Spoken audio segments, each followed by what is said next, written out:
কি তোমরা দেখে ভাবছো তো যে এত ভোরবেলা আমরা কোথায় যাচ্ছি? চলো চলো আজকে সেটাই তোমাদের সাথে শেয়ার করব। দিনটা ছিল 6 ফেব্রুয়ারি। ফেব্রুয়ারি মাসে ভীষণই ভাইটাল একটা ব্রাইডাল ডেট। তো এই দিন আমার বুকিং ছিল ঠাকুরনগরে, আর আমার ব্রাইড আমাকে দুটো লুকের জন্য আজকে বুক করেছিল। আর ওর ফার্স্ট লুক ছিল বৃদ্ধি লুক, যেটা কল টাইম আমাকে দিয়েছিল 7টা, তার জন্য আমাকে এত ভোরবেলা বেরোতে হয়েছিল।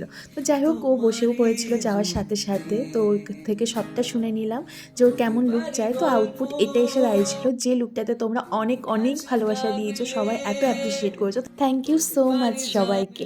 তারপর আমরা ওখান থেকে ব্রেকফাস্ট কমপ্লিট করে বেরিয়ে এসেছি, আর বেরোনোর সময় দেখি ওর ফটোশ্যুট চলছিল, তো আমিও কটা সুন্দর সুন্দর ভিডিও ক্লিপ নিয়ে সেখান থেকে বেরিয়ে আসি। তারপর টোটো ধরে চলে যায় মাসির বাড়ির উদ্দেশ্যে। আর যেহেতু আজ ব্রাইডের বাড়ি খুব কাছেই ছিল আমার মাসির বাড়ি, তাই মাসির বাড়ি থেকেও একটু ঘুরে আসলাম। তারপর সেখানে ফ্রেশ হয়ে লাঞ্চ কমপ্লিট করে আবার আমরা রেডি হয়ে বেরিয়ে পড়লাম ব্রাইডের বাড়ির উদ্দেশ্যে ব্রাইডাল লুক কমপ্লিট করার জন্য। ভেন্যুতে পৌঁছে দেখি তখনও ব্রাইডের হলদি সেরিমনি কমপ্লিট হয়নি। তো কি আর করার, তারপর সমস্ত লাগেজ রেখে বাইরে এসে আমরাও একটু হলদি সেরিমনিটা এনজয় করছিলাম।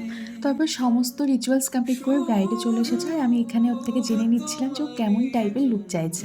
তো সেই মতন ওর মেকআপ আমি স্টার্ট করে দিয়েছি, আর মা হেয়ারটাকে প্রিপেয়ার করে দিচ্ছিল।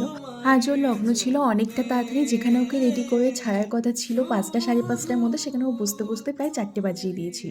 অনেকটা লেটে বসলেও একটুও তাড়াহুড়ো করেনি, আর আমাকে যথেষ্ট টাইম দিয়েছিল, তার জন্য ভীষণভাবে ব্লেসড আমি ওর কাছে।